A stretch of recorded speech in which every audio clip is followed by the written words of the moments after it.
Malibu, California isn't where the Mustang was born, but it might as well be. The Dearborn-bred pony car instantly formed a bond with the sun-kissed state, and Mustangs have been cruising in town or winding through the hills since 1964.5. The affinity is palpable, the roads are good, the weather's fine, and the Mustang's a car that makes you feel good even sitting in prodigious traffic. A perfect match. Since Mustangs can handle now, no surprise there, since the 15-plus Mustangs are the best Mustang ever from a dynamic perspective, and the 18 builds off that tradition. Figuring out what makes the 2018 Ford Mustang tick requires the right venue. That's why I'm tearing up and down Latigo Canyon Road in the hills above Malibu. It's early, I have the road all to myself and a choice of Mustang GTs and ecoboosts, all featuring the optional performance pack. Time to figure out if the new Mustang captures the vibe. A big part of the historical attraction is styling, or at least, presence. LA is a place to be seen, and to watch others trying to be seen.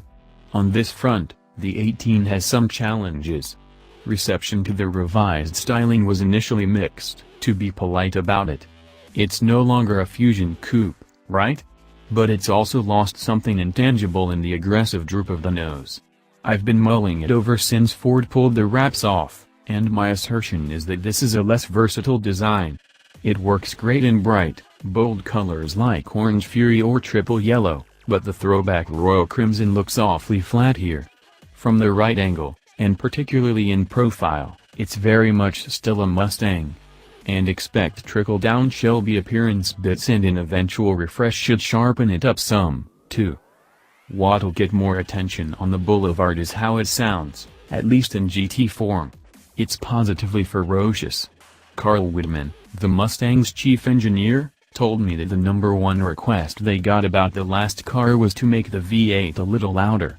With the active valve performance exhaust equipped, and sport mode engaged, it burbles and snarls without sounding necessarily vintage.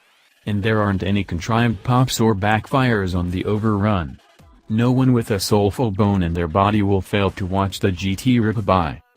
Inside, a few of the test cars, both GTs and ecoboosts, had the new 12-inch, fully digital gauge cluster.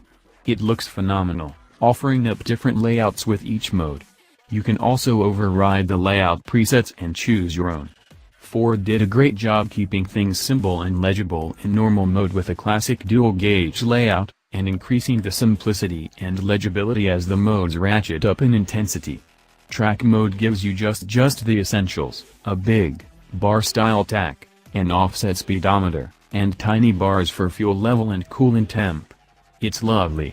And it works great.